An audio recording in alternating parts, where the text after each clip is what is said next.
Start streaming. Stream is live, and here we are.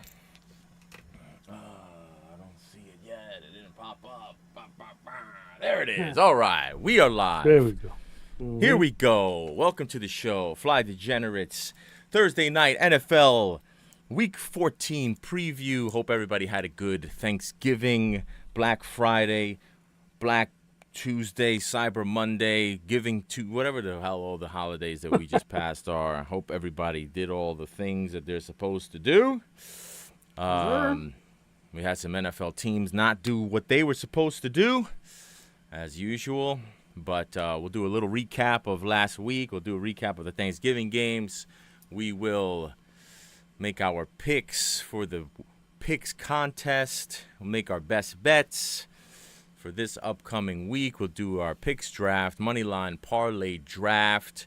Current moneyline parlay winner, Word Life. Nice little moneyline parlay win last week. Congratulations, sir. And I'll do a recap of all the where we stand in the picks contest and all that. Of course, we got Word Life in the building. We got Flex in the building. Word Life, bad showing by the Giants on Monday night. Right. Followed up by a showing. I don't know if it was good or bad because I didn't watch it, but a showing, a showing, whatever you want to call it. Joe Shane spoke. A shaming. Crawled out from the whatever rock he's been hiding under, showed his face. And how did you receive the Joe Shane press conference? And what is the Giant fan perspective? Bro, it was funny, man. Like at one point, I think ultimately he was like 30 minutes late to the press conference, and it was just like in the beginning I'm just like so mad. For the first 15 minutes waiting, I'm mad. You know, I'm like, this is what's wrong with the organization. By the 30 minutes mark, I'm laughing, bro. I'm like, you cannot make this shit up, man. Dude is late to his own press conference. The GM. Ain't that funny? I feel like this should be a drum kit, like do. As soon as he enters, you know what I mean? Carter. Right. That's what I was thinking. They said they got the same weed guy. They're late for the same shit. But right. But now, man, it just looks like Joe Shane is. I think I felt good at the end because he gave me vibes of somebody that thought his time was short. So in that I took kind of some pleasure in it, but old boy was stuttering. Old boy didn't really have answers for a lot of questions. He was just he was basically blaming coaching and saying that he believes in the young talent that he has. So translation, my picks were good. We just don't have a leader of men. That's all he was saying. But it was comical to see him be that late. It was he had a phrase too. He kept saying, "I understand the question." Well, any heated question that was like, what, I think there was one time they were like, Dable got fired, but shouldn't you guys both be like accountable? And he's like, I understand your question. And then he proceeded to say, you know, we have the talent, you know, and it's I think he was like, but we just once we get everybody on the same page, once we start leading these guys in the right manner, we'll be fine. But it starts with me, you know, like basically saying, hey, it's coaching, you know, but it starts with me, you know, and I don't know. I just found it comical, and it speaks deeply to where we are as an organization. So I thought it would be a good to kind of give light to what I saw, which seems like a short ending for Joe Shane. At least this, maybe finish the season. I don't think he's going to be involved in the coaching hire, which made me feel a lot better. So that's what I took out of that. Well, you said it did make you feel better, or it did not make you feel better? It did, because he spoke like somebody that was insecure of their position for the future. So. Yeah, but how much worse does it get if that's not the case then? I mean, it's gonna be bad unless I don't know, man. It's gonna be bad because whoever he brings in is not gonna be somebody that's gonna bully him around. He's not gonna bring anybody that's gonna bring any authoritative, presence to him, or I should say, insecurities to him. But so we are, man. So we are as a Giants organization. So. See what's How do we next. feel about Kafka? Do we think that? Because I remember that you originally were excited to see Kafka. He's gonna get a chance to, I guess, audition for the head coaching role after what has this been? 2 weeks, 3 weeks now? He's coached what? Three games? Three, yeah. 3 Kafka games. Where do we stand with old Kafka? The old Kafka. I think he's an old heifer, not a young Kafka. I think it's over for him. I don't want to see him. I don't want. One a week. It was 3. Have there been any candidates emerged that you are starting to get yourself excited about? No, not at all. The only people I want are still coaching and still have jobs. So, let's see what happens with Tomlin. And who I would like to see. Oh, Tomlin, and who else? I would like to see Tomlin. I'm hearing Ravens. Maybe if they don't make the playoffs, there might be something there. But that's all speculation. But Tomlin sounds like the more realistic one since they're booing him and they're calling for his head over in Pittsburgh. But my only concern with that is he hasn't shown me real QB developing stuff in his history. I know he had Ben and he won a couple chips with Ben, but besides that.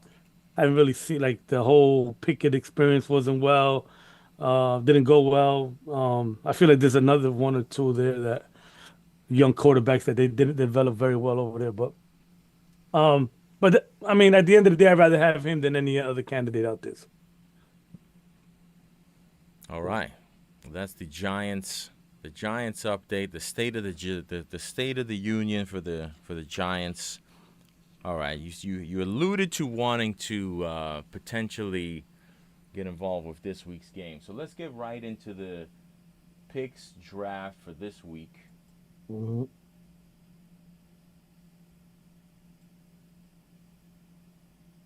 All right. So currently, as it stands after last week, Flex with a big 3-0 week, 7-point week. Nice. Flex is a completely perfect 19, 19, and 1 on the season, 38.5 points. I went 1 and 2. Giants did not cover. Max Brosmer obviously did not cover. We saw how that went. But the Jets got it done, so I got 3 points plus the touchdown pick. So I'm at 19 and 20. 42 points. Word life, unfortunately, Shedeur Sanders the lightning did not strike twice for him. Did not get that 3-point pick. Kansas City blew it on Thanksgiving night or afternoon. But Houston covered for you with the 4.5. You got that 1 point. Marvin Harrison Jr. did what Marvin Harrison Jr. does, and that is not catch touchdown passes. So you are at 12, 26, and 1. 25 points, but you did get the money line parlay with Tampa Bay, Buffalo, and Green Bay for a plus 493. And the current standings, the money line parlay standings are interesting because we have Flex has hit 3 money line parlays this season. One at plus 289, one at plus 144, one at plus 330, adding up to a plus 763. Ooh. Word Life has hit 2 money line parlays, one at 144, one at 493, totaling to 637, plus 637. And I have hit 2 money line parlays this year, one at 313, one at 475, totaling to plus 788. Nice. So, all tight there. You got yourself back in the game last week with a money line parlay, but Flex will lead us off with his first pick, worth 3 points. He's got the full board at his disposal, including tonight's Thursday night game. Flex, where are you going for your first pick in the Week 14 draft? There's two here that I think might be gone. What's that? No, You no, have I'm the just first thinking. pick, man. I thought Yeah, you no, would no, be I'm ready to just. fire it off. What are we doing here? No, because I like two, but I'm trying to see which one of the two is more likely to be there. That's when we work get that's back. supposed to be done before we go live. That's how that works. All right, so you know Deciding what? between the two and all that other stuff. Well, considering they did work for me last week, I'm gonna go ahead and go with the Cincinnati Bengals. Nice. Um, I I think they look good, man. I think they got a boost. They just played like they played like they got their guy back. Like everything about like the defense, you know, the because I mean it wasn't like it was like Joe Burrow didn't look fantastic in my opinion, but I think they just got a boost by everybody else stepping up and knowing that they had their guy back. And Buffalo, on the other hand, I mean, I know they look good, and I will say that it is concerning because of Cincinnati's rushing defense, considering how Buffalo, you know, ran all over the field last week, and I would imagine that that's probably what they're gonna do against Cincinnati. But that kind of plays into a lower scoring game. So I just feel that that probably keeps the game closer at the end. And I mean, I kind of, you know, it kind of just feels like everybody was waiting around, like, oh, if they're still in it when Joe Burrow gets back and everything. And I don't know. I think maybe, you know, maybe they all believe it. So I mean, getting 5.5 points. Yeah, it's not a big road trip. They're basically playing, you know, their neighbor. They're closer to Cincinnati than they are friggin' New York City. So I don't know. I just think this is kind of plays in, and I think this is a close game. Do they pull it out at the end? I don't know, but that 5.5 points looks good for me. So give me the Cincinnati Bengals and Joe Beasy. Keeping it close or maybe winning. Who knows? Against the Buffalo Bills. Nice. All right. All right. I am going to go with, as much as it pains me to do it, I'm going to go with the Philadelphia Eagles Monday night, laying 2.5 against the Chargers. Eagles on the road. It's tough to really have too much faith in the Eagles right now, just given the way that they've kind of looked the last couple of weeks, especially the way that they got kind of dominated on Black Friday. But I don't know, man. Of all the spots on the board, I just feel like I was never really high on the Chargers coming into the season, and I feel like they've just been kind of arrow pointing down as well.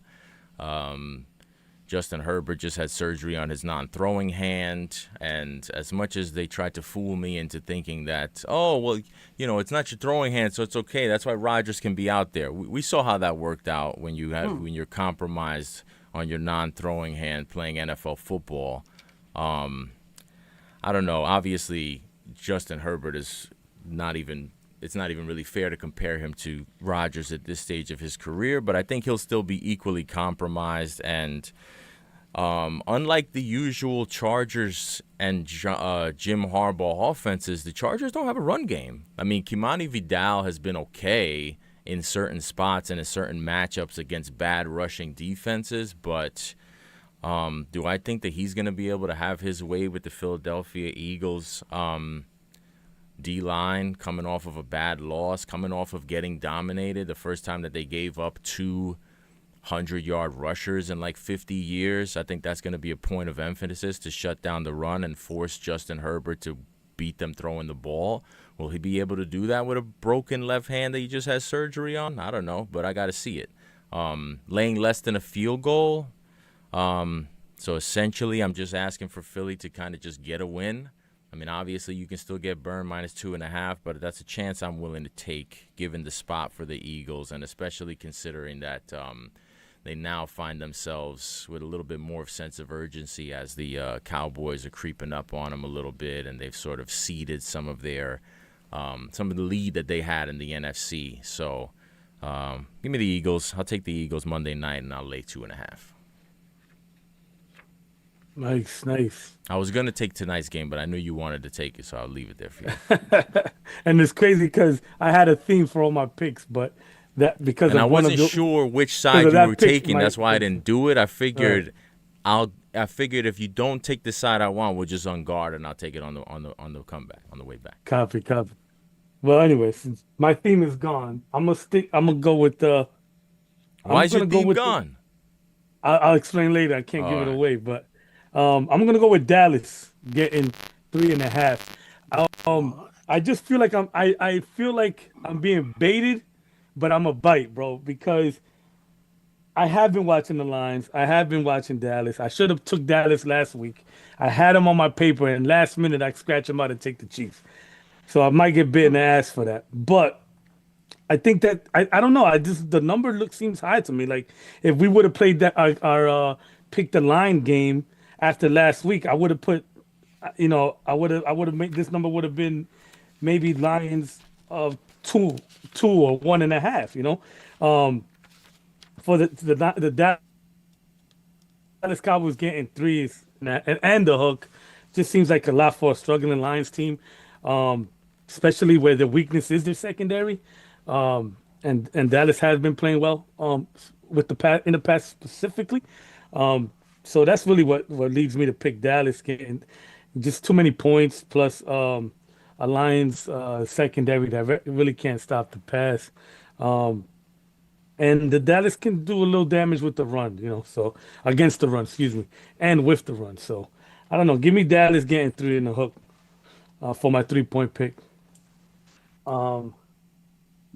With my 2-point pick, maybe you can see why I said it's out of the way. It's my theme is gone. I'm gonna go with the Washington Commanders getting 1.5 at Minnesota. If you watch any bit of that Minnesota game or Minnesota the last 3 weeks, they got no quarterback play, man. And from what I understand, Daniels is coming back. Regardless if he's back or not, I think them getting any points here is a good bet. Washington slugged it out with a real good defense last week, and they almost won the game. Minnesota, right? Mariota did look decent. Minnesota hasn't looked decent. So off of last week's performances alone, Washington looks like the better team, and I'm going Washington with my 2-point pick, getting 1.5 at Minnesota. My fault. It was Mariota that was driving me crazy.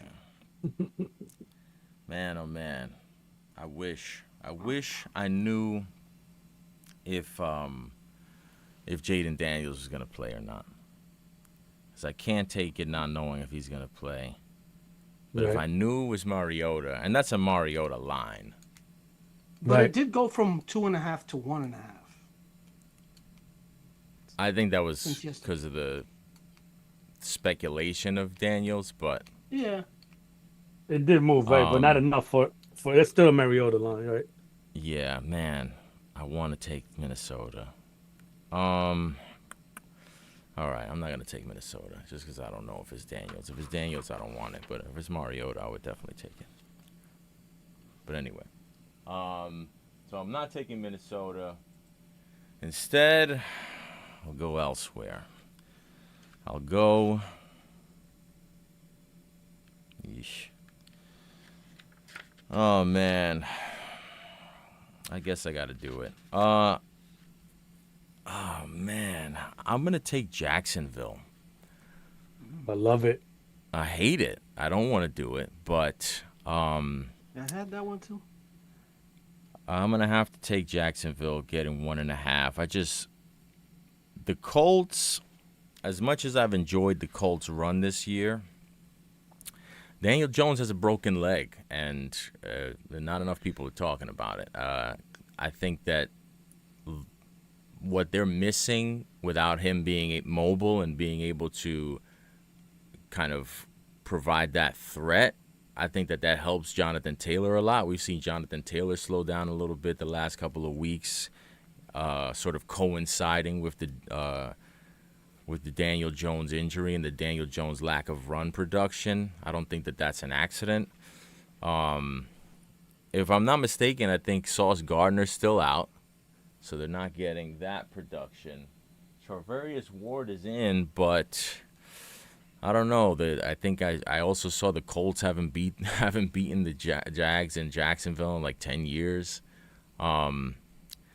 I hate it because I've been off Jacksonville all year, but I just feel like this is a Jacksonville spot. I don't know what to make of where Indy is right now. Maybe they turn it around and right the ship, but I got to take Jackson. It just seems like Indy and that Indy offense has been night and day when it comes to home versus road. And I just feel like these late season Jacksonville games, somebody always gets jammed up in Jacksonville in December for some reason. So I just feel like this is going to be the spot for the Colts where they get jammed up against the Jags. So I'm going to take the Jags and take the 1.5. And hold my nose while doing it.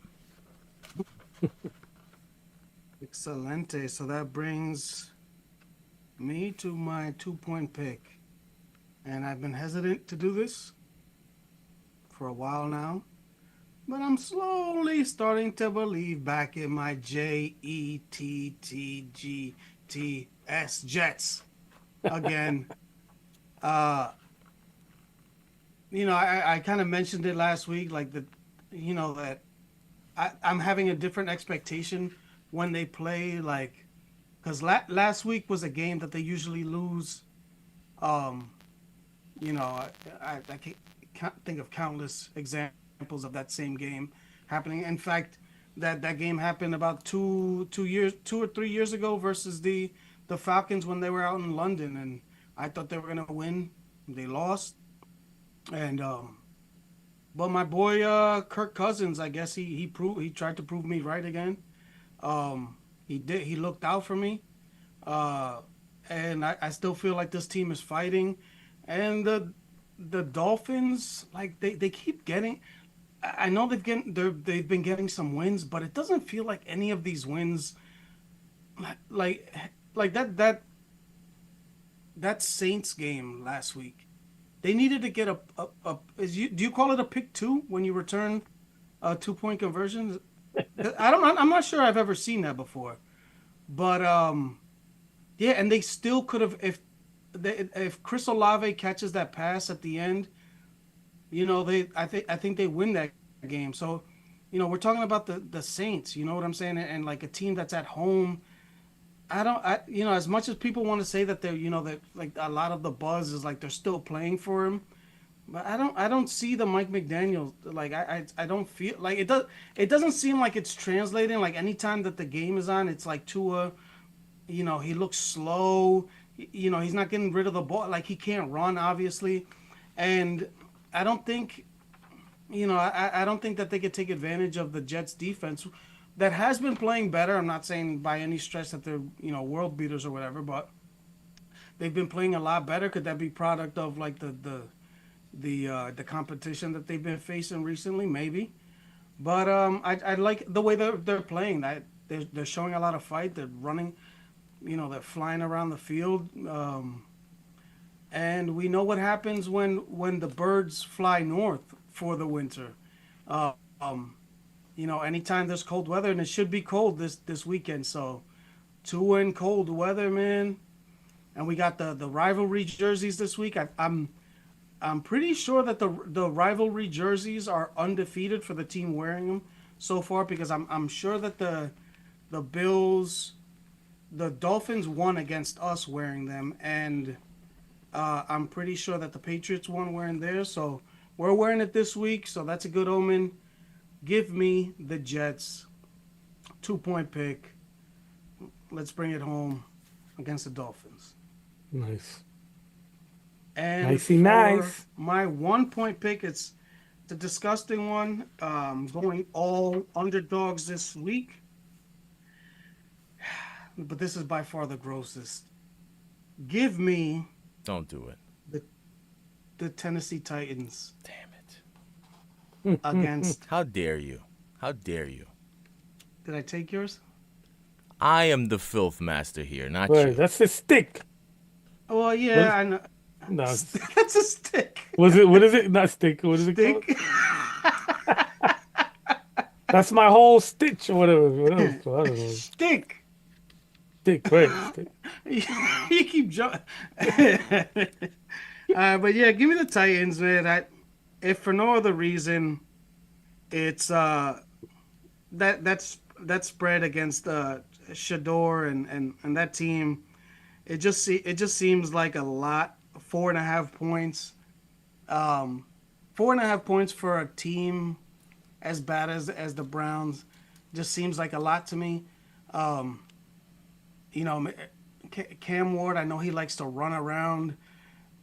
He hasn't looked good, man. I'm starting to turn on my opinion about him. I thought he was going to be good, but you know, like he did last year during his Heisman season, he runs around, he buys time.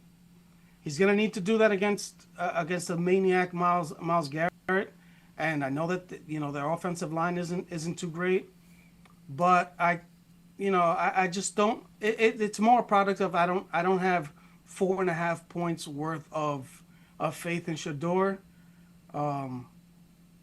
So give me the Titans 4.5, 1-point pick, and I'll hold my nose for that one. Nice.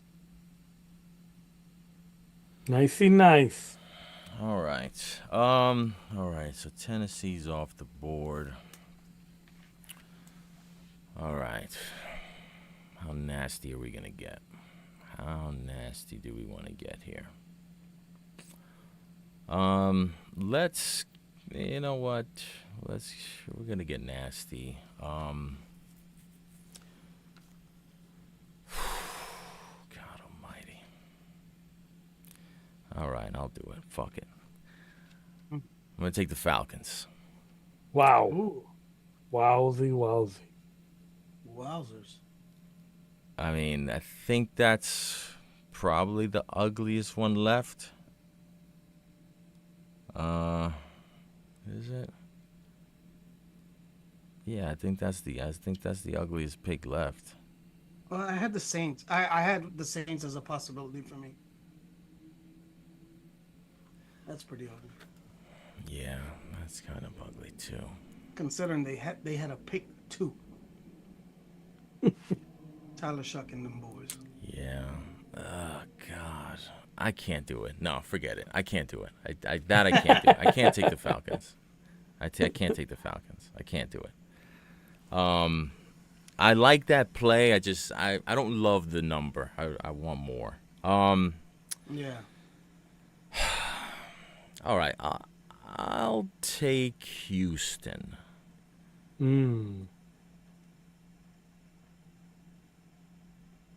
Yeah, I'll take Houston. I mean, I don't even know that it needs explanation. We've seen what the Chiefs have looked like. I think the Chiefs, you know, this is basically a playoff game. I think the under is a great play in this game, which is kind of what leans me to take the points. I'm getting 3.5 points.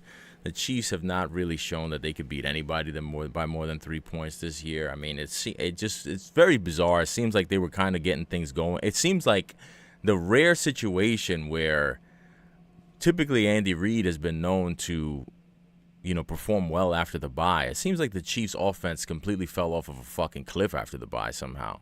they were building momentum. Rashee Rice was back. Xavier Worthy was healthy. And it seemed like their offense was starting to find a little bit of a rhythm, and they were going to kind of go into the middle of the season on all cylinders. And then after that, they came back from the bye, and they just continued to not look good offensively at every turn.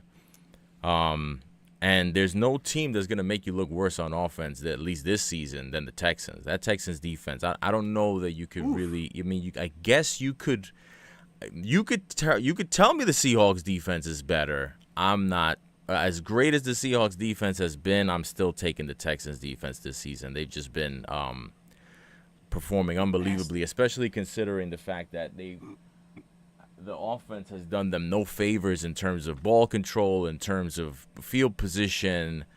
They've just been behind the fucking Davis Mills 8-ball all year long. And even before Davis Mills, C.J. Stroud was looking like shit too, and as the defense has remained dominant, it almost makes me worried because it feels like how long can they keep it up? Is this the week that the dam breaks? But just given the stakes here, I'm gonna roll with the Texans. They got a little bit of revenge on their mind. They seem like to be like a team that is headed in the right direction. Got knocked out. Played a close game in Arrowhead last year in the playoffs and got knocked out. I think if they don't win this game, I think they can at least cover that 3.5. So I'll take the Texans and I'll take the points. Oof. Nice. All right. Damn. All right. With my 1-point pick, I'm gonna go with. Damn it. I can't believe I almost took the fucking Falcons. What a dick. Hey, I didn't hate it. You know, it's funny because I thought Seattle, but with my 1-point pick, I'm gonna go with. Man, I thought Seattle did not look good last week. didn't. Everybody's focusing on how Brosmer was just a joke. He was terrible, and that was why Right. they had no shot in that game and no shot at covering and no shot in even scoring. That's why they got shut out. But Darnold was Right. bad, and they were getting like that was a very competitive, close game up until he threw that goofy interception, pick six with, a little over two. They were gonna go into they had just gotten the ball already in scoring position. Minnesota was in position to go into the half at minimum 3-3, maybe even 7-3 if they had an even remotely competent quarterback. And then the game just after he did that, I think everybody saw that and was just like, okay, let's just not even really. Let's just bring it down a notch after that, because I'm not gonna fucking break my leg when this guy's out here throwing those types of goofy interceptions. But the Seahawks did not look good. No, I they was not didn't. feeling They good. I didn't. was not feeling good, man. I think I took Jackson Smith-Njigba for on a parlay for a touchdown. I'm like, yo, what the fuck is going on? And it just like you said, it was like 3-0, and it was going. They only scored 3 at halftime, right? Oh no! Oh, besides No, they the had the pick Seahawks, six. but yeah, they had the pick six. But I'm And saying I think they kicked another field goal right before halftime too. yeah, but it didn't feel like that. You know what I'm saying? Like it felt like close, and then all of a sudden I look up and I'm like, oh, okay, I'm good now. Like because it got into the third quarter and the late stages of the third quarter, and I was like, oh, they haven't gotten a point yet. So I'm like, okay, they're not gonna have enough points to cover this. Yeah, that was the funny thing because I went into that thinking I'm not even gonna pay attention to this game at the beginning. I was looking at that as I'm gonna check in about halftime or after the third quarter, see where we're at, and like let's see if we can get a backdoor cover on that 11.5. But then when I saw like it was there was like 3 minutes left in the first half, and it was 3-0, and they were competitive. I'm like, oh shit, let me check this game out. And so literally the first play when I turned that game on was that goofy interception. I said, okay, adios. See you Right. next week. All right. All right. With my 1-point pick, man, I'm gonna go with the Chicago Bears at Green Bay getting 6.5. Um, Mm. I almost went Packers here. I almost went Seattle, but I just don't been, understand that. yeah, I know. Is that I start balancing them too much, like which side I'm gonna go, I and then mean, going ultimately I going just go. Seattle in a game that's the Packers and Bears, that's ballsy. I That's don't think anybody's ever ballsy. done That's that. big. No, but so I'm gonna go. Yeah, so I'm gonna go to Bears, man, just because yo the Packers. I know they beat the Lions, but like they didn't look crazy good. Like it's like why are the Lions playing fucking zero safety, man to man, so often. Like like who do you have at the cornerback position that makes you think that you can just do that? Like if you take like well, I think it was like two or three deep ball, one on one, 50-50 throws. That's a closer game than what it was. But I don't think you could do. I don't think they're gonna. I don't think you could do that with the Bears. Um, at least definitely not. They play more zone, so he's not going to be man coverage the whole time the way the Lions did it and be so obvious. So with that being said, I think it's going to be a closer game. I think the Bears just came off a outstanding rushing game. Um, I think you can run on the Packers. Um, it's a big number too, 6.5. So give me the Bears to cover and continue their little magic run. I know a lot of people waiting for that magic run to end. I thought it was going to end about 3 games ago, and it's still going. So I'm just gonna jump on it and I'm gonna ride with this one. Pause. I knew you was gonna pause it, Flex. So No, I saw your yeah. lips pause. I saw your lips move. I say he's gonna You pause gonna it. ride with Caleb? Yeah, I'm gonna go with the Caleb and the Bears here getting 6.5 at Packers. All right, and moneyline parlay, kick it off. Yes, sir. Give me. Oh, is it too late to pick Dallas? Yeah, right. Uh, give me give me the Ravens. Hmm. Going with the Ravens. Um, I'll take the Jets.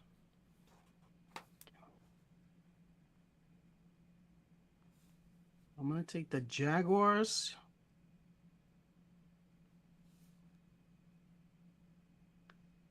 And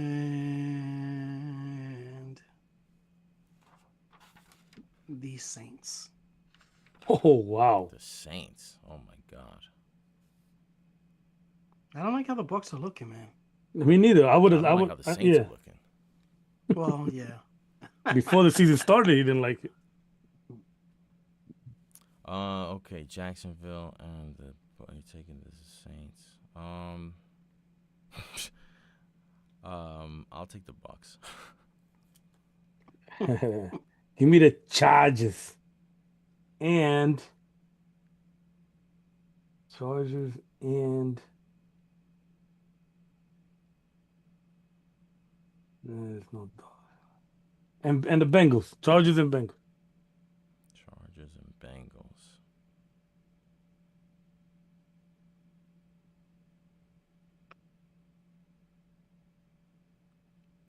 Why wouldn't you take the Chargers against the spread? I don't. I don't know. Well, what was the theme? It was gonna be the I Eagles. still Yeah. didn't It's gonna catch be. that.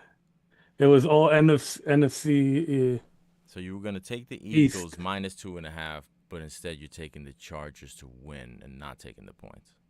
Right. Got Right. it. All right. It's a little mind fuck there. Gotcha. All right. So you've got Chargers, you got Ravens, and you got Bengals, and you've got plus 894. Yeesh, big number. I like it though. I Okay. might run I've that. got the Jets, I've got Tampa, and my last one I will take. Do I want to take the Titans or do I want to take the Vikings? Oof. I'll take.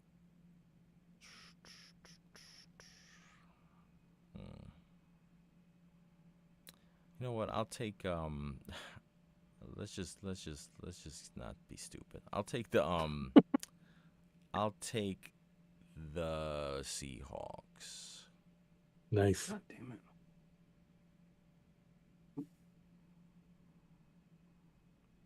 I will take the Packers.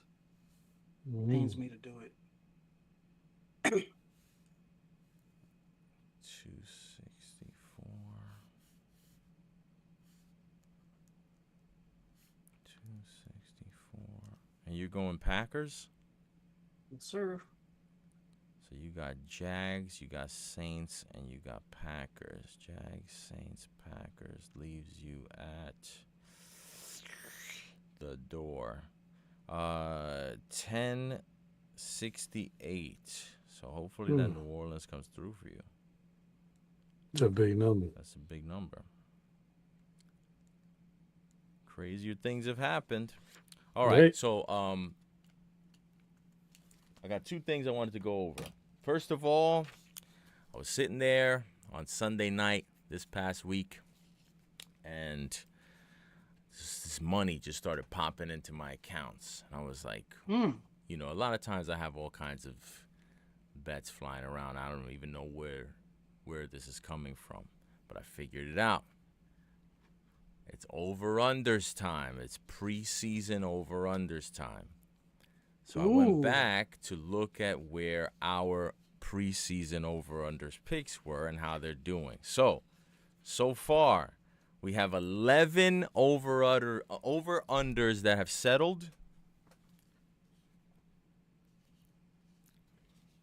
And I will tell you what they are, my friend. Go. When we get back. No, not when we get back. Right now. So the Bengals, 9.5. They can't get there. Under. Oh, that's dope that it does it that. Okay, got it. Yeah. Well, actually, that didn't cash. Because that would have, they won, so that would have cashed like 2 weeks ago. Their last loss. Okay, That's when that would have cashed. Gotcha. But they do it that way. They do it that way. Once it's over, they do it that way.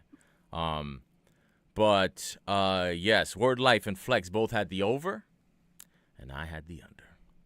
Nice. Colts over 7.5. You know who the one person who didn't have the Colts over was? Flex himself. Word Life and I both had the over. Flex had the under on the Colts. Patriots over 8.5. We all had the under. So we all got that one wrong. Chiefs. With the Chiefs' loss on Thanksgiving, they cannot get to 12 wins over 11.5. Word Life, the only one who had the under. Well done. Broncos over 9.5. They got their 10th win Sunday night. Word Life and Flex both had the under. I had the over. Nice. Those are all the AFCs. NFC, Vikings cannot get to 10 wins. Under 9.5. We all had the under. We all get that one. Nice.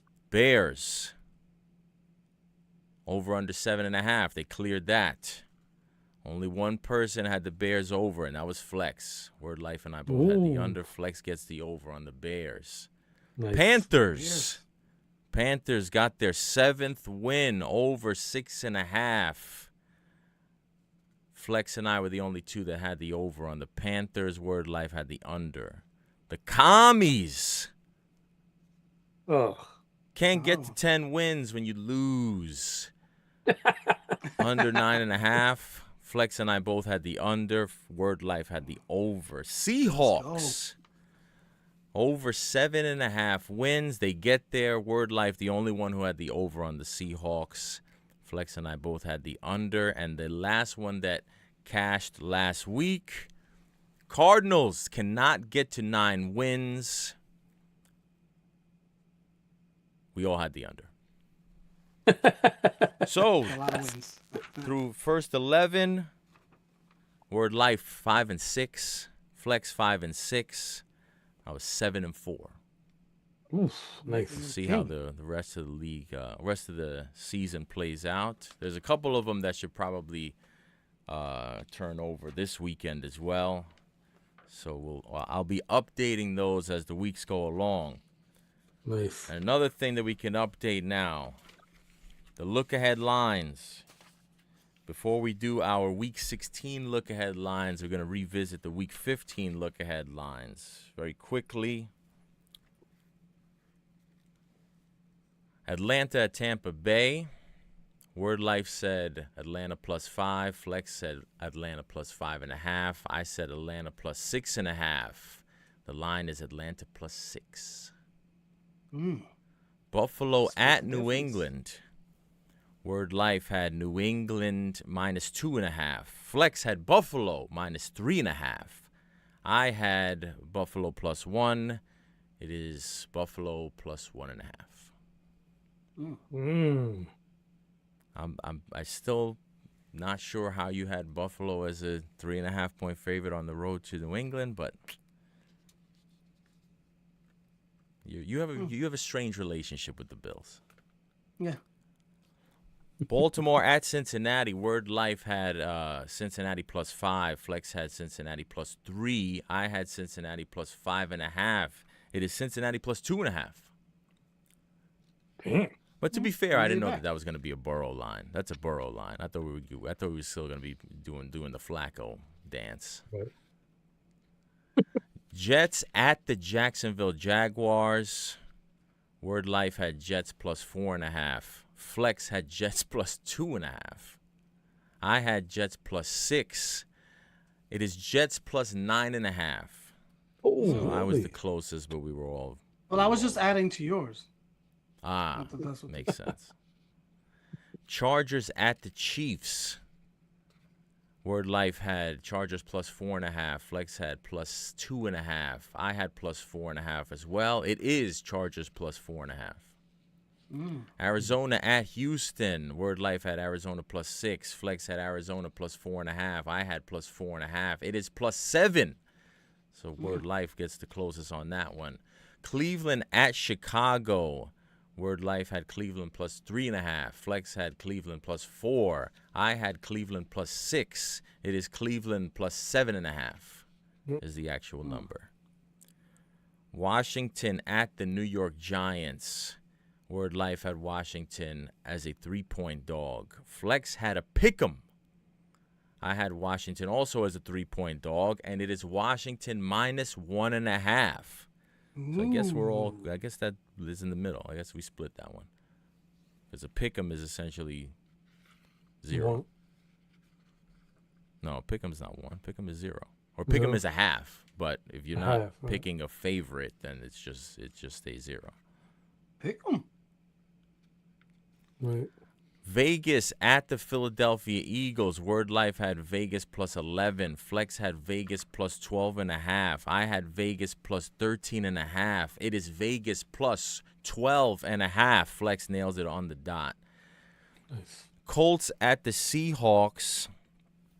Word Life had Colts +2.5. Flex had Colts +1.5. I had Colts +2.5. It is Colts +3.5. Green Bay at Denver. We were on opposite sides on this one. You guys both had Denver as 2.5 point favorites. I told you Green Bay was going to be road favorites in this game. I told you.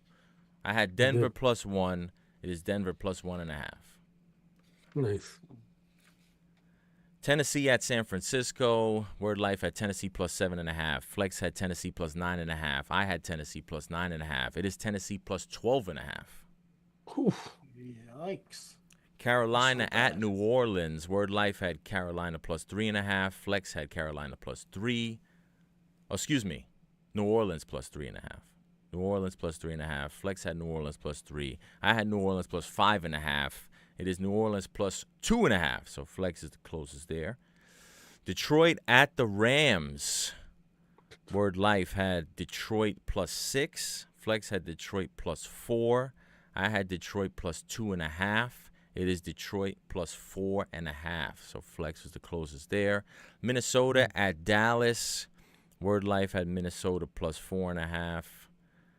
Flex had +5.5. I had +3.5. It is +7. Damn. So Flex is the closest there, but I think that's a Brosmer line. That's definitely a problem. Minnesota, Miami at Pittsburgh, the last game of the week. Word Life had Miami +5.5. Flex had Miami +5.5. I had Miami +5.5. It is Miami +3. So we're all the same there. Wow. And so Yeah, as that makes far sense. as game by game, who had the closest? Word Life was closer on 4, and Flex and I were both tied for 9. Damn. And now we can look ahead to week 16. Y'all ready? Let's do it. Fire through these. All right. We got Rams at the Seahawks. Ooh.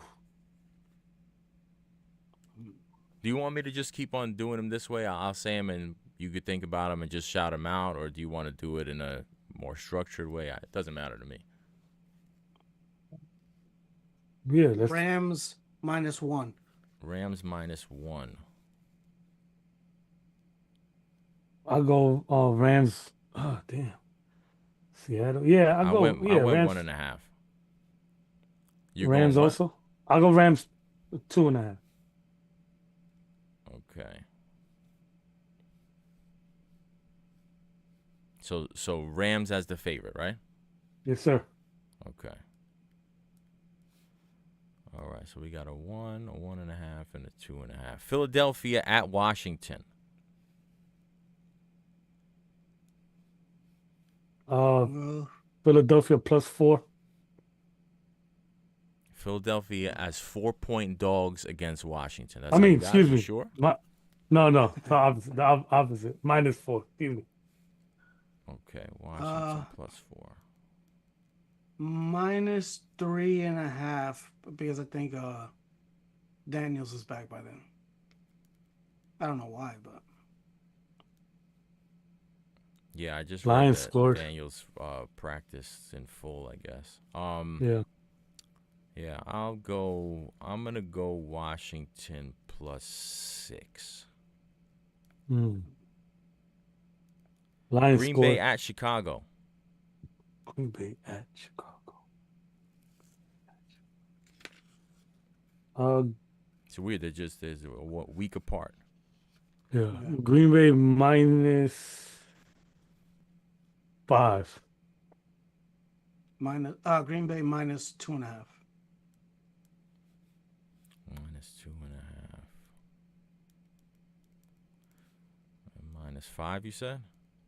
Yeah. All right, I'm going 2.5. Jets at the Saints.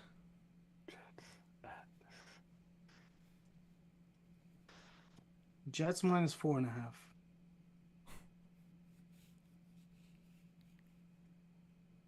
I meant 14.5.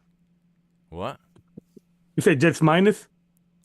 Jets -14.5. Wait, say 4.5. 4.5. You're going with the Jets as 4.5-point road favorites. That's what you're going with? Yes. Okay. Yes. Word Life? Oof. I'll go Jets favorite 1.5. Jets favorite 1.5. I'm going with the Jets as a 1-point dog. Ooh. Buffalo at Cleveland.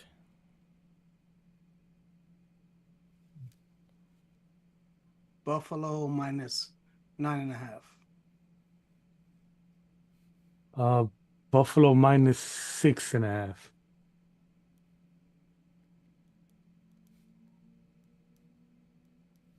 I'm gonna go 7. Chiefs at Titans. Damn, that's a tough one. Chiefs -8. I was thinking 9. I'm going 9.5.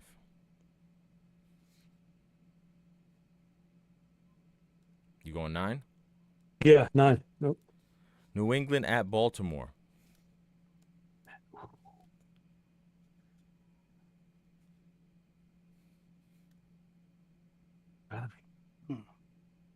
New England minus 2.5. New England minus 2.5. I'm going New England plus 2.5. Yeah, I'm going New England. Baltimore minus 1.5. New England, Baltimore. Huh? Are you going Baltimore? You said I'm going New England, Baltimore minus 2.5. Baltimore 1.5. Oh, 1.5. Excuse me. Okay, Baltimore minus 1.5. Okay, Chargers at Cowboys.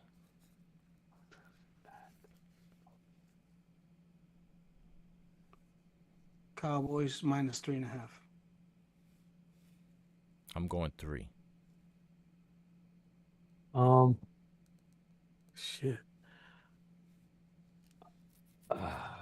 Give me Chargers. Chargers minus 1.5. Chargers minus 1.5. Okay. Just like Justin Herbert's hands. Just like music. Vikings at the Giants. Oh God, who's tuning into that one? You. You can't ask the question that you're the response to. Right. Besides me. Let me see. Shit, I don't even want to fucking think about that game. Let me see. Fuck. Are the Giants gonna be a fucking? I can't. I'm gonna Go go ahead. 4.5. I'm going Giants Vikings? plus 4.5. Yeah, Vikings 2.5. Vikings 2.5. What? Yeah. Plus. Favorites.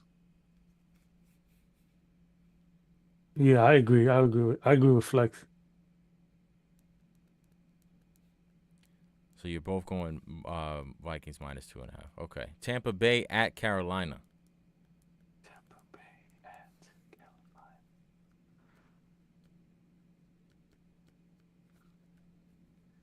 Tampa at 4. Tampa plus 4. I mean minus 4. Excuse me. Tampa minus 4. Excuse me. My fault. Tampa minus 2.5. I'm going 4.5. Jacksonville at Denver.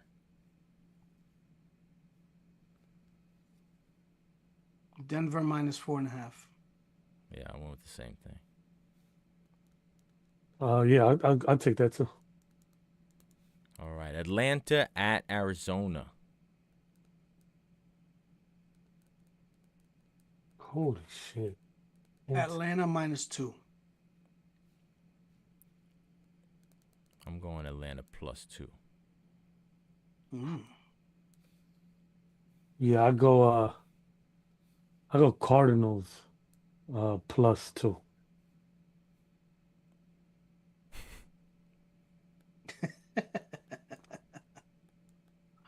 Now, do you think that So he says Atlanta minus 2. You're trying to be different by saying Cardinals plus 2? It's the same line. I didn't even hear what he said. I'm you know what? I'm gonna flip it up on No, you. because I know you always try to be different. I thought that was you trying to be different, but not. No, I threw that away after last week. I'm not trying to be different. I'm trying to just pick whatever line I think is right. All right, Vegas Raiders at the Texans.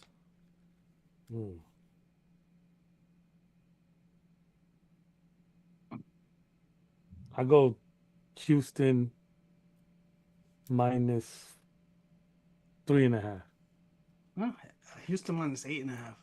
I'm going 9.5, 3.5. I was gonna say 9.5, and I was like, nah, let me bring it down a little bit. Right, because Stroud is back. I'm thinking Mills. Even if Stroud wasn't back, I still think they'd be more than a field goal favorites. Yo, Yeah, Geno Smith and this offense against fucking that defense. Yeah, you're right. You're right. That's a defensive touchdown, anytime touchdown waiting to happen. Right. Yeah, that's terrible. That's a bad number. Steelers at the Lions.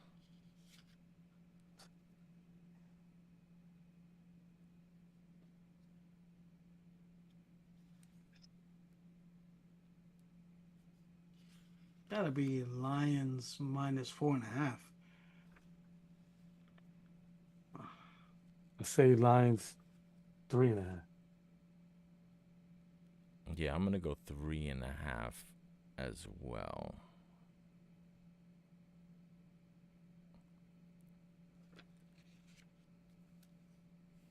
Okay, 4.5, 3.5. Cincinnati at Miami.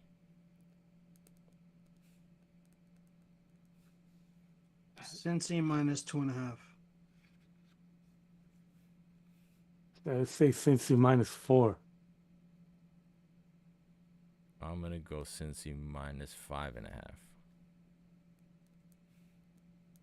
And last but not least, 49ers at the Colts.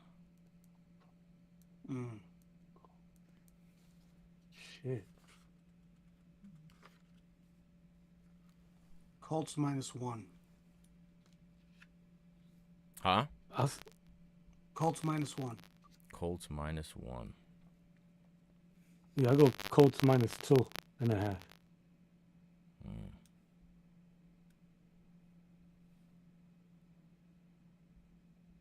I'm going to go minus 2 right in the middle.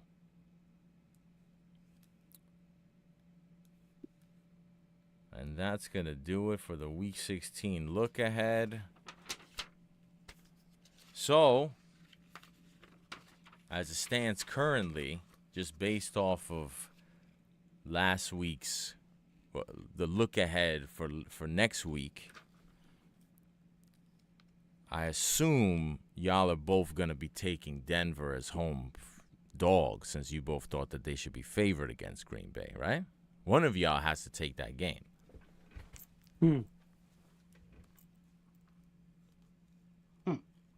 I feel like teams I feel like Flex, since you were you had the two opposite favorite dog flips. I feel like how do you justify not taking those spots? I feel like you have to be on Buffalo. You had them as a 3.5 point road dog or road favorite, and they're dogs. You got to take them, and you got to take Denver. Take Buffalo. No, I don't have to take both. I can take one. No, you got to take both. No. That's the way it goes. That's the rules. I'm gonna have to see the rule book, pal. Well, we'll see. We'll see how the draft goes. Right. We'll see if there's anything left for you in the draft. And last but not least, is there where are we at with the Leons and the 10-3 Lions, Caballeros. The Cowboys are hopefully gonna score Vaqueros. Here. They're hopefully what? Gonna score here. They're driving down. I've never seen you root for the Cowboys. Congratulations. Well, just for the it's funny. I would normally like the Lions. Well, but no, just for the pick reason.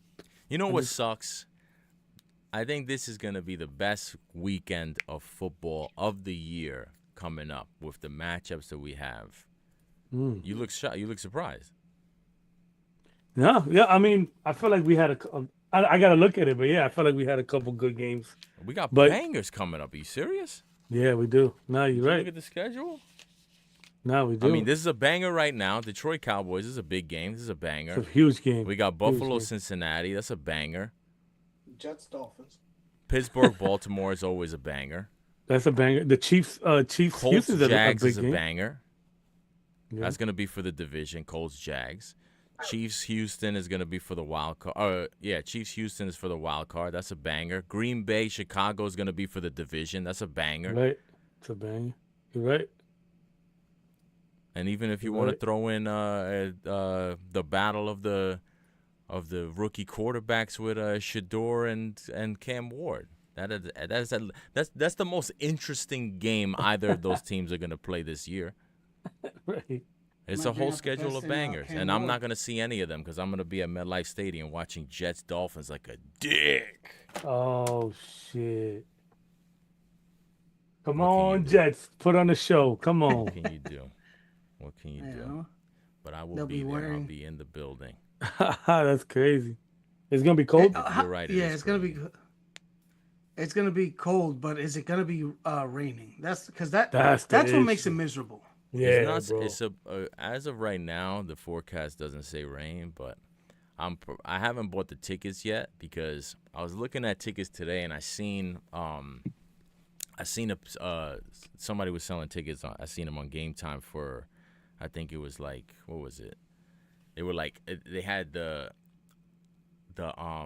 were end zone tickets, but it was the row one. It was the first row in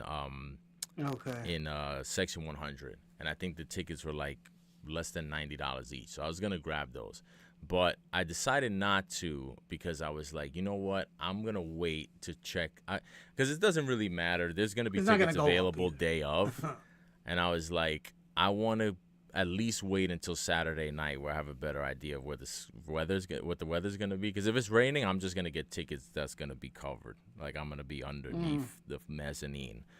Yeah, because I'd rather do that than, like, being front row. That shit would be cute, but it's not going to be cute getting rained on for 3 hours watching watching Tua and fucking Tyrod Taylor. Like, nah, I'm good. Yeah, that's funny. Oh, you get 4 T's. Rod Taylor to a tongue of Iloa. Wow. I know. First time in history. Only in America. Right.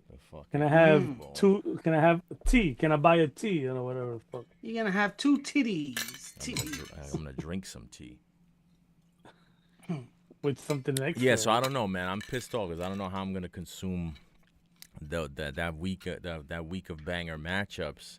They do put red zone. They do put red zone on when there's not game action. Which I will say, when you're at a game and you realize how much downtime there is, it's very refreshing to at least have something going on. That's the reason I don't even really want to go, because I know what the downtime is gonna be like. The only reason I'm going is because my girl wanted to go to a football game, but I tried, and this is my fault because I tried to be slick. Like, she asked me this shit last year.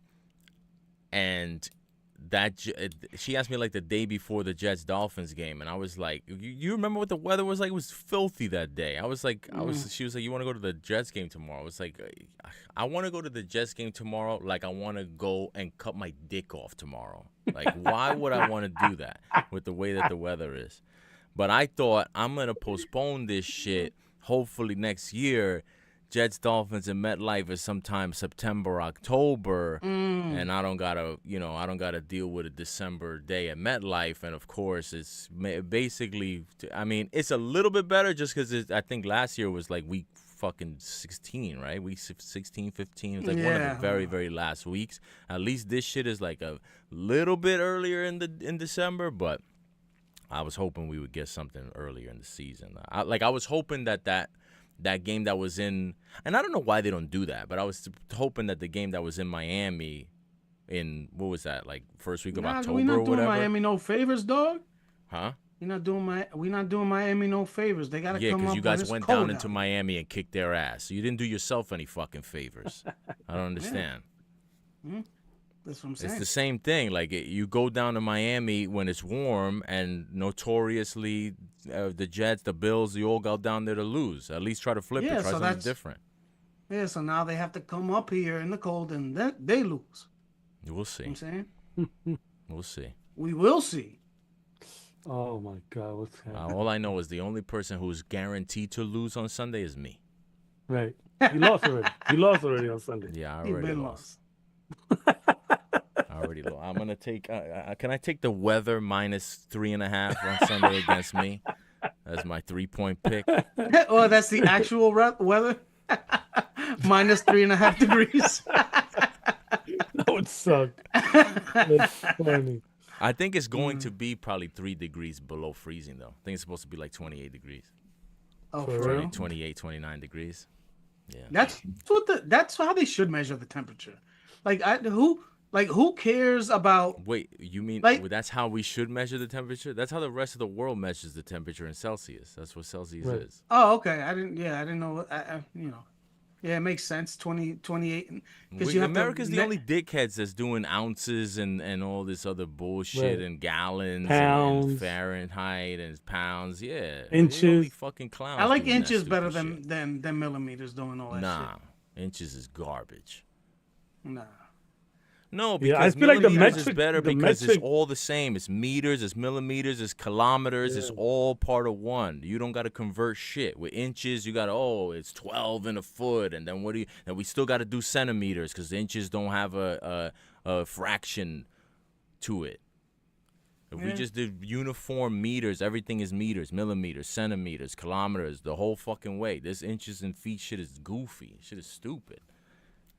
And this fucking this Fahrenheit shit is stupid. Fucking, we're gonna do it freezing at 32 rather than do it at 0 like everybody else in the fucking world. Just to be Yeah, because I want to know if ice is freezing, if water's freezing, that's when I know it's cold. Right. Like, I want to All I need know to know. when it's cold. Right. And I know if I put a water bottle out, if I leave a water bottle in the car, and I come back and it's frozen, it's fucking cold. Right. I don't care about it's 13 and a half real feel, and then the wind with the windshield, I hate that. I hate the feels like. I hate the feels like. Yeah, my nigga, I don't care what I don't care what I don't care if it's 20 degrees outside if it feels like 8. Cuz I'm not dressing for what the temperature is. I'm dressing for what the temperature feels like. Right. Yeah, but what feels like to who? Right. Who you guessing? Right. Yeah. That's true. That's the thing that I don't get. Like, what does that mean? Because if it feels like you're this, wrong, feels like that to who? According to who? Yeah. I bet you all the linemen in the fucking NFL, that doesn't feel shit to them. No, they out there. They out there Fucking fucking shorts and sandals. wilding. Yo, Short if you sandals skinny, and it's 20 giant degrees. keychains. If you fat, it's fucking. If you fat, it's 30. Right. Like, you might as well do that. Right. And there was one last NFL thing I wanted to touch on. I can't remember what it was. Oh, I wanted to speak my piece on the Steelers. Ooh, yes, Yo, because the Steelers this is are victory a fucking lap. joke. The Steelers are a complete and utter fucking joke. And it is funny to me how people are catching on to this shit now. And, yo, I can't even defend Mike Tomlin anymore.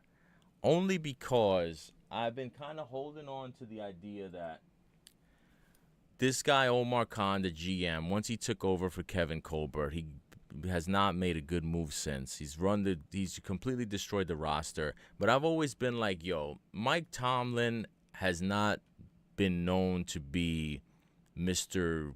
Buy the groceries and be super involved with the personnel and shit like that. Especially when people forget when Mike Tomlin got hired as the Steelers coach, it was a shock. It was shocking. Everybody thought that he was going in there for, like, no pun intended, but everybody thought he was going in there for a Rooney type of interview. Nobody really thought he had any. He was a fucking no-name for the most part. Nobody thought he had a real shot to even get the job. He goes in there, kills the interview, and they name him the coach before he even walks out the door. But when you take a job in that position, especially at the time, he was the youngest head coach ever hired at the time. When you take a job like that, you have very little to do with the personnel. Like, he was just there to coach the team. I'm sure that evolved over time. But when that's the standard, like, it kind of stays the same until something drastically changes. But I think when Colbert, the GM, bounced, I think that, and Omar Khan took over, I think that was when I think Tomlin started getting more involved in the personnel. I don't know to what degree, and I have been giving him a pass up until this offseason when they got Rodgers, because that was a Tomlin move. Like, because he could have said no. He could have said no, and it's everything about it is a Tomlin move. You know what I'm saying? Like, it's just the way that they went about it, the fact that they really had left themselves with no other options. They were super committed to that. And as we know, not only is Aaron Rodgers the type of quarterback, just from like a veteran, old school type of vibe that Mike Tomlin fucks with, he fucks with Aaron Rodgers specifically too. Like, they've always, had a sort of mutual respect or whatever. So that was when I'm like, okay, this is a Tomlin move, So clearly now I can't even really lean on that he doesn't have any say in the personnel, because he at minimum had some say here, and now I don't know what he's had say in. I can't excuse him for all the rest of the shit too. Now it opens the door for how much involvement does he have. And they've been terrible. The moves that they've made to build this roster have been just so horrendous.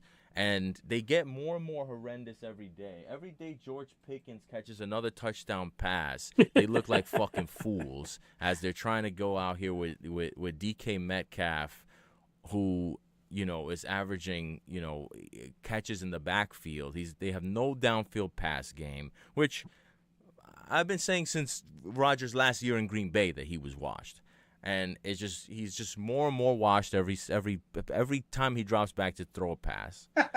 And those pictures, and now to top it all off, they're in hell because the defense is old and trash, and they're committed to these dudes long term contractually. They went all in on Jalen Ramsey, traded for Jalen Ramsey. They got 2 more years with him, I think.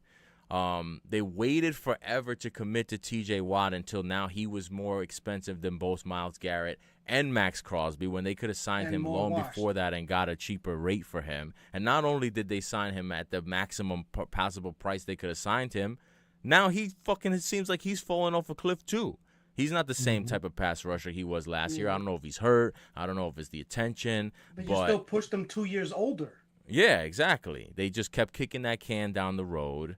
And the Darius Slay thing obviously didn't work out. They end up cutting him. He fucking gets who claimed him? Was it Bills? Buffalo, I think. Yeah, and he's refusing to go. He says he's gonna retire. Oh, for real? I didn't. I didn't. Yeah, why if he doesn't want to go there? I saw he's refusing to report. He's contemplating retirement. That was the last thing I saw. You know who should be contemplating retirement is the guy who the Steelers did claim, and fucking old ass Adam Thielen. And it was so funny because when I saw that he was released by the Vikings, I was like, he's going to be a Steeler. 100%. Like, I saw it coming. Wow. Because that's exactly what they're all about now. And it's just, it's terrible. They have no, like, yo, their number 2 pass threat is fucking 500-pound Darnell Washington. Do you realize that? That's crazy. What year is this? What year? Like, yo, they might as well be playing football with the huge shoulder pads, like old school. They need to be out there. They don't even deserve modern equipment with the fucking roster they're trying to put together. They should strip all the cryo chambers, all that shit. These niggas should be over there with cast iron, old school fucking, the Russian shit, with the Jason Gilden, the triangle joints, the fucking dumbbells, Jason the Gilden handles. face mask. Right. Yo, hell yeah! They should have the fucking little single bar fucking face mask. They're out there doing this shit in reverse. And I'm like, the one thing I will say, nah, it's true. I think the Giants should just trade for Tomlin. If you got to give up a first rounder, I think they should do it because they already got their quarterback. And when you were saying about Tomlin's inability to develop quarterbacks, I don't disagree. And that would be my concern. But unless you tell me that you have a surefire, proven offensive guy who's going to groom the quarterback, and I don't know who that guy is. I don't see that guy out there. Right, that's the thing. I don't see him neither, man. I think the next best option is to go get Tomlin. He's a program builder. You got pieces on defense, young pieces on defense that he should be able to work with. And I think you should demand a say in the offensive coordinator, because that's the thing. Tomlin has never had say in who his staff is. He's always had, like, they forced Todd Haley on him, and that was the best offense they ever had. He hated Todd Haley, and so did fucking Ben Roethlisberger. But Todd Haley was a good offensive coach. He's a bad head coach, but their offense was never better. And Tomlin didn't even want him. And when they had Ken Wisenhunt and he butted heads with fucking with this nigga with the Kangol who won in Tampa Bay too. What's his name? Why is his name escaping me? Bruce Arians. Yeah. Arians, when they had Bruce Arians, he butted heads with Tomlin too. But that's what you got to do with Tomlin. And I feel like they stopped doing that once they restructured the leadership in Pittsburgh. Now Tomlin's bringing in goofy ass fucking Arthur Smith, and he had this nigga Canada before, and it's a mess. Right. I would trade for Tomlin, let him install the program, and say, listen, we got the offensive coordinator. You just worry about the build our program. You take care of the defense. That's what I think they should do. I think that it'd be good for the Giants. I think it'd be good for Tomlin because as much as I've defended Tomlin the last couple of years, it just has gotten worse and worse, and it's gotten to the point where it's indefensible. I don't think he should be fired, but something has to change. He needs a reset. Yeah. A nice reset for him would be great. I'll take him, man. And if he doesn't go, if he does stay with the Steelers, they're in hell, and I don't know how much of that he's responsible for.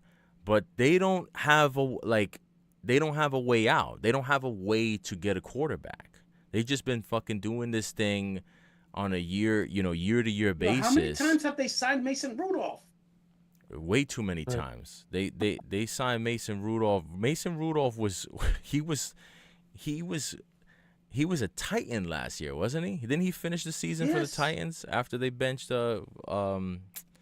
Levis? But drafting him once is fine, and getting rid of him. I think he signed 2 times back after leaving. And how about this?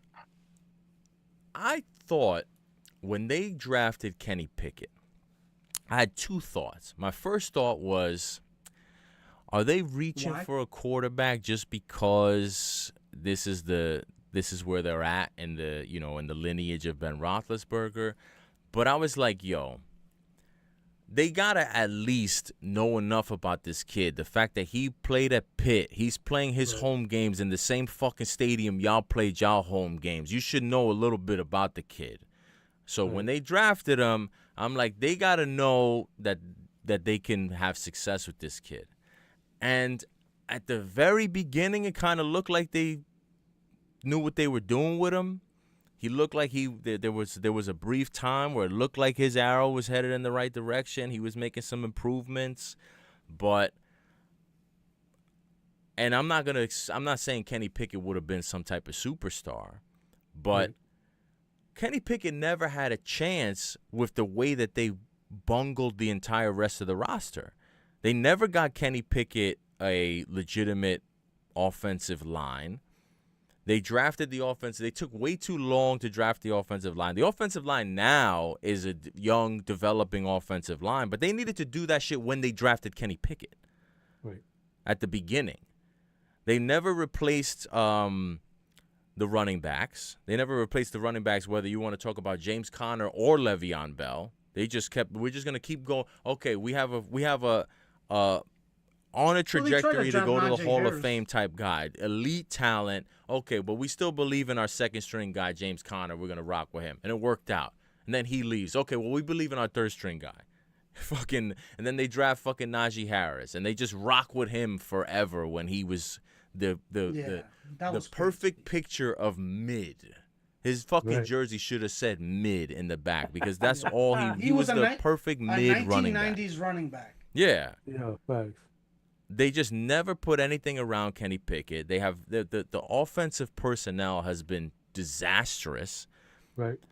But they've made up for it by putting together decent defensive personnel. But now they've completely fucked that too because they decided rather than doing what they've always done, which is be economical with the free agent signings and hit on the draft picks. Now they're doing the opposite. We're going to trade our draft picks and pay guys who failed in other places. Let's pay failed Jalen Ramsey. Let's pay old Darius Slay, and let's pay failed Russell Wilson.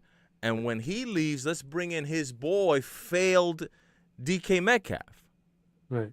Like you just and let's get rid of everybody else's castaways and wasting money on them, which is the exact opposite of what the Steelers always were. They have multiple generations of drafting good receivers, never having to sign one, never having to trade for one.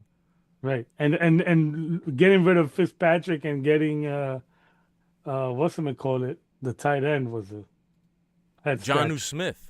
Jonnu, Right. I didn't run the right route. Smith. Right. Um, And losing That was Fitzpatrick my is crazy. favorite when that was the other thing when Rodgers did his little throw Jonnu under the bus. He followed it up John when I say the route, run the right route. Woo. And that was when he hit him with, but it starts with me. And then he did another little sneaky trick that I thought was ill. He said, and Jonnu, he's a professional. I'm sure he's sick about it. That's how Right. you soften the fact that you ran this nigga over with the truck. yeah. I'm sure he's sick about it. Yeah. Right. Reverse. Yeah. Right. No, but I'm saying like it's crazy, like you said, with their lineage of like wide receivers and trading away, because I can understand trading away George Pickens if you're sick of the overall headaches. You probably I get it personally because me, you know where I stand with George Pickens, but to trade him away for less than what you were trading for another headache that you had to also pay is crazy. Because, for example, if you trade away George Pickens for a 3 and a 5, whatever it was that you traded away from, right? And then you trade for whatever wide receiver that's never been a problem. You know what I'm saying? Like anywhere. Let's say Devontae Smith or whatever. You trade for him. Okay, I get it because that's the type of you want to get that headache out of the way, so Yeah. you don't mind giving up more for like also clearing the headache. But all you did was pay more for a different, like for a migraine. Like you Right. got rid of a headache and signed a migraine. Like it doesn't make sense. Yeah, no, it's crazy. It's such a net negative that it's Such a insane. crazy play. Because Right. like to tell you the truth, I mean, I don't know, like, because to me it seemed like they were trading away. I know that we all know that it was the headache part was a big part of it, but it also seemed like they thought that they were upgrading from Pickens to Metcalf from a talent standpoint. That's Well, but crazy that to also think. smells of Aaron knowing that you were going to get Aaron Rodgers. So DK Metcalf, you give him the ball, and then he takes it and runs for. George Pickens, you have to throw contested balls, which Aaron Rodgers, being a risk-averse quarterback, isn't going to want to throw up the ball. That's a 50-50 ball, even though it's a 75-25 ball with George Pickens. Right. He wants to throw a But 5-yard slant and you do the rest. Yeah. But the yards count for me. Yeah. yeah. Crazy. I mean, and that's why, I mean, you know how that the Steelers are a mess? You know the Steelers are a mess when we did 3 rounds of draft picks. The classic Steelers spot that one of us has always been on it. Steelers, Ravens. That game, you always take the dog. Right.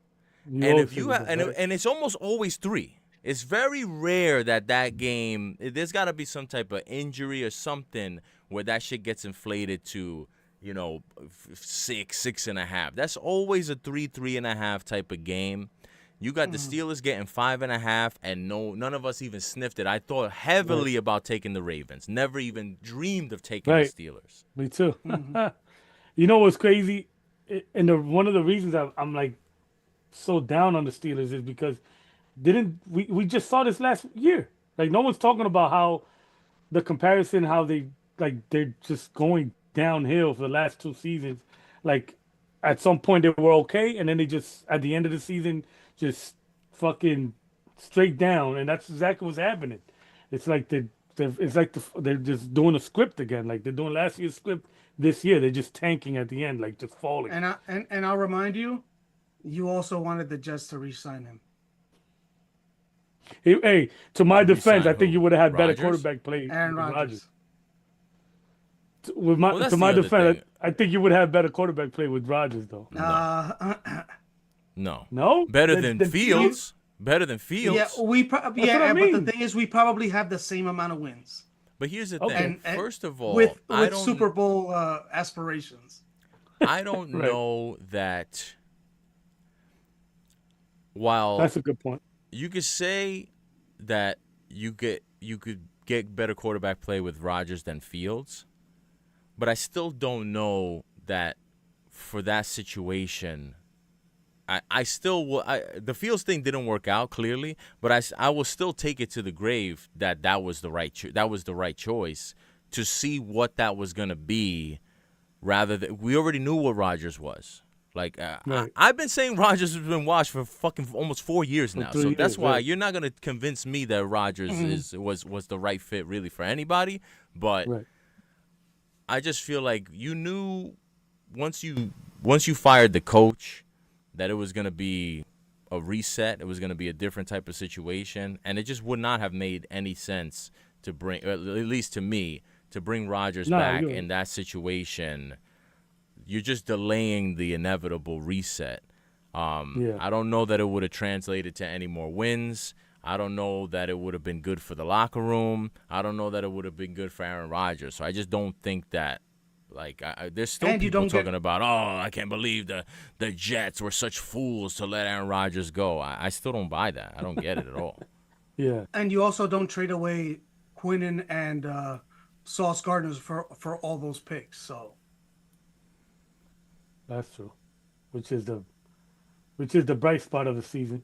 And you would have still been dealing with McAfee. Yeah. Like that's the other thing that people are forgetting. Right. Like this Aaron Rodgers that has been sort of out of the spotlight in Pittsburgh is not the same Aaron Rodgers you would have got year 3 with the Jets. It would have been shenanigans. It would have been foolishness. It would have been McAfee. It would have been headlines. It would have been podcasts. All kinds of bullshit. For what? Wow. For a nigga that can't throw a pass more than fucking 5 yards down the field? The fuck out of my face. Yeah. Right. There's plenty of quarterbacks who would do that with less baggage.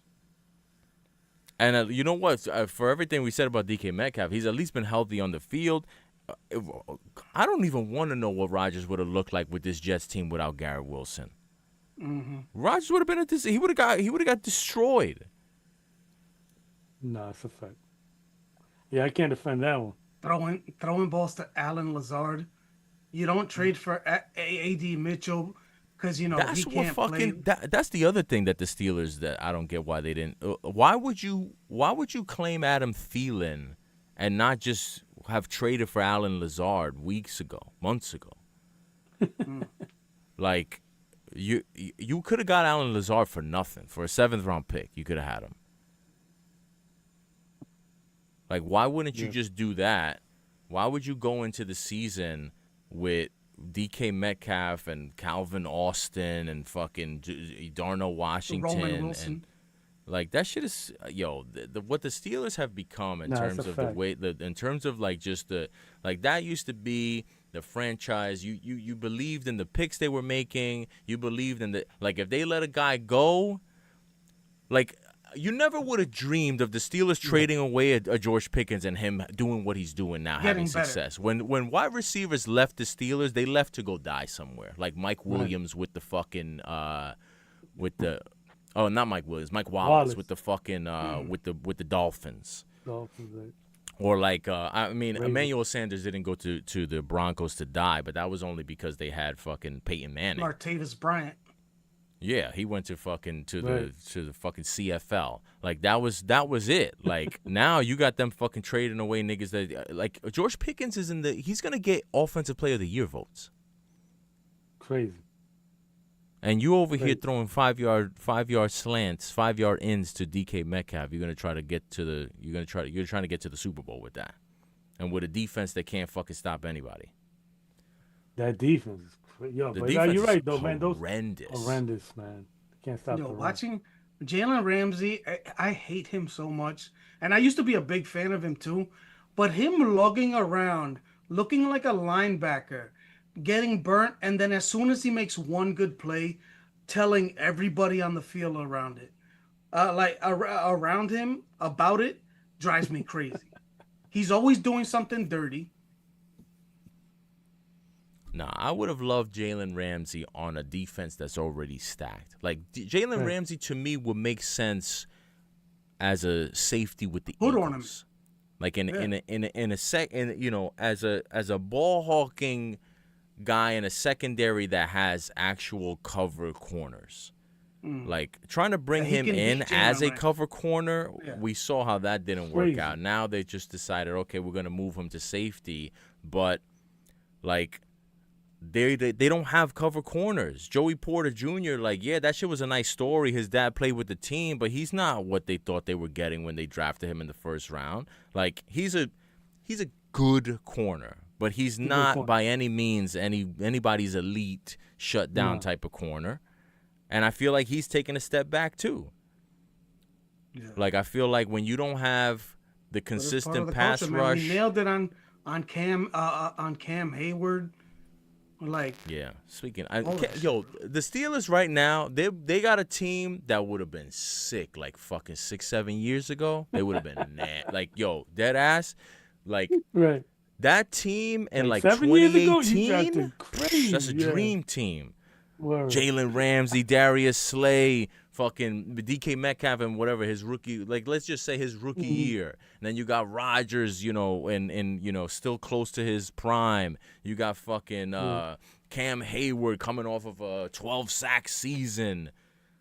It's just fucking 10 years late. Right. Yo, it's crazy. Nah, it's crazy, man. It's crazy. Crazy. It is I don't know. It's going to be interesting to see how the offseason goes. There's a part of me that just kind of feels like this is all – it's going to be interesting to see what happens these last couple of weeks, because if they completely torpedo and if they get past – like if they don't make the playoffs and somehow the Bengals are sneaking in, like if they get leapfrogged by the Bengals, who were fucking dead and buried a couple of weeks ago – I don't know how you tell the fan base that has already I gotta give the Steeler fans a little bit of a credit, just because I have been critical of Steeler fans in years past because I felt like they were being a little bit spoiled in how they were calling for Tomlin's head just because they haven't won a playoff game. But the last 3 years have been something different. Like the level of mismanagement, both this past offseason and the previous offseason with the goofy shit they did with Justin Fields and Russell Wilson, I still feel like they fucked Justin Fields over, and that shit was grimy. Like, it almost feels like they intentionally tanked his value to try to sign him at a discount. Because the way that they handled that whole shit, trading for him, benching him, and kicking him to the back of the bench, and completely raping his contractual value going into his free agency, only to beg him to come back afterwards, and then he ends up taking a bigger bag with the Jets. I mean, rightfully so. Yeah, they deserve that shit. I wish they would have went into the season with Mason Rudolph, because the way that they fucking did Justin Fields, that shit was grimy. Whether you like Justin Fields or not, and clearly he's not going to be an NFL quarterback, but that shit was foul. And for what? For Russell Wilson, who everybody's known since his last year with Seattle when he broke the thumb that he's never recovered. He's been washed. He's been cooked. Like, what are we doing? It's crazy. It looks bad. But it's definitely. I'm definitely. If they don't make the playoffs, Tomlin's probably out of there. You think he's out of there? Like they're gonna fire? That's the only thing, is I don't know that they're gonna fire him. I think they're gonna figure something else out. I just don't see them firing him. I mean, the fans. Just because the way the fans was reacting, I feel like it's gonna push them a little bit. Yeah, and I feel like they've disrespected the fans too, because the fans have been hard on Tomlin, and the fans did not want Rodgers.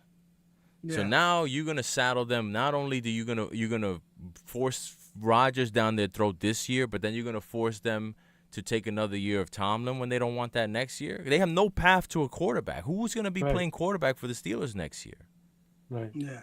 Mac Jones. Aaron Rodgers breaking streaks too, like of Tomlin never finishing with a losing season. I know. I remember when I said at the beginning of the year.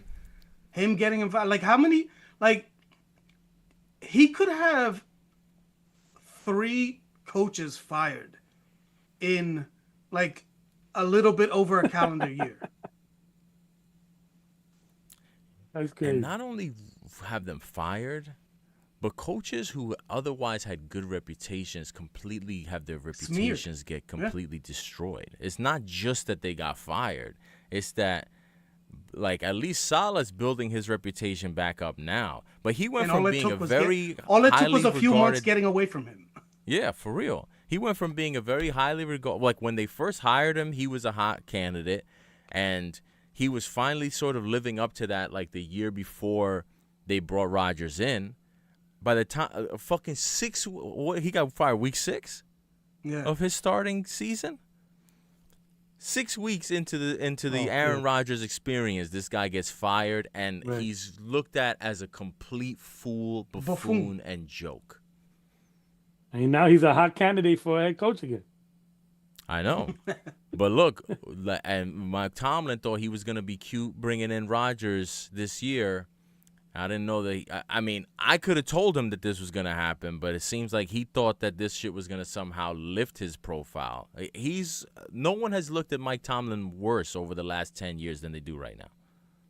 That's crazy. Like, you could have been, you're my fault. There's the last thing I'll say. Mike Tomlin and the Steelers could have had this same amount of wins probably with Mason Taylor or somebody along those lines. And it could have been, look at what Mike Tomlin is doing with this garbage.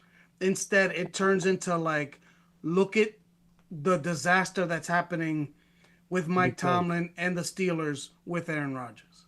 Yeah. And not only that the fact, like I said, that the only thing is, like, I feel like I don't know that Tomlin would have gotten away with another year of look what Mike Tomlin's doing with this without a quarterback, because it felt like at the end of last year it was too much. Like last year, after the Steelers fans dealing with the Russell Wilson, Justin Fields experiment, they were like, we're not giving you this you don't have a quarterback bullshit anymore. Like the Steelers fans were done playing that game.